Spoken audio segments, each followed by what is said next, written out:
We have cameras with great dynamic range along with Camera Raw and Lightroom, which seem to get better each year.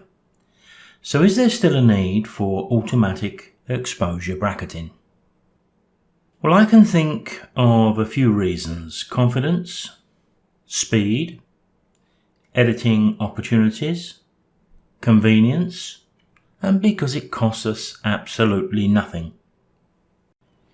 In high contrast or tricky light conditions where automatic exposure bracketing may help us, we may also have some difficulty seeing the LCD.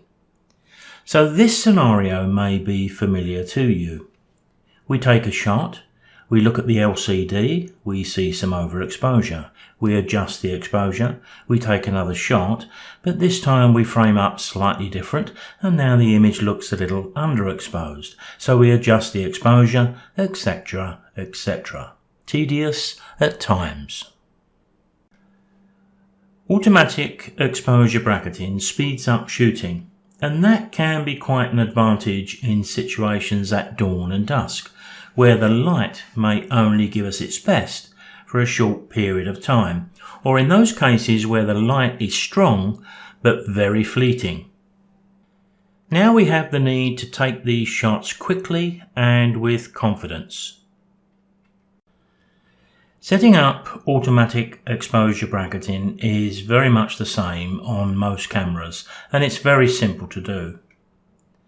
Refer to your instruction manual, but this is something you should be familiar with.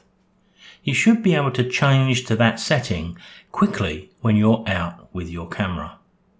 Consider setting up continuous shooting with your bracketing. Then one gentle squeeze of the shutter button captures all three shots. I'm using a Canon R5 with touchscreen capability. So if my camera's on a tripod, I set my timer with the bracketing to 2 seconds delay. All I've got to do is to frame up on my shot, touch the screen where I want the lens to focus, and 2 seconds later all three bracketed shots will be taken automatically. To be honest, it doesn't get much easier than this. So let's consider the benefits we have when we're sitting in front of our computer. Firstly, we have 3 different exposures from which we can select the best for editing.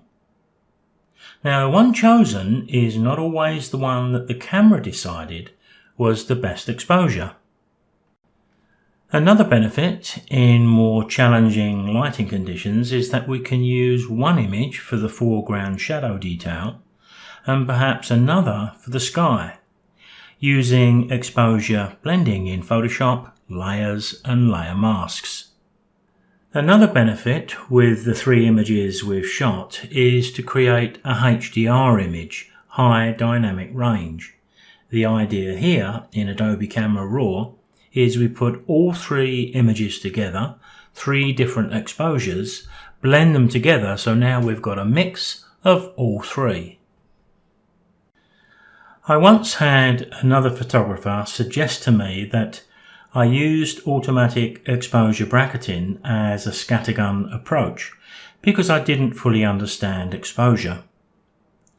On the contrary, I use it because I do understand exposure, but more importantly, I understand how my camera reads and captures light.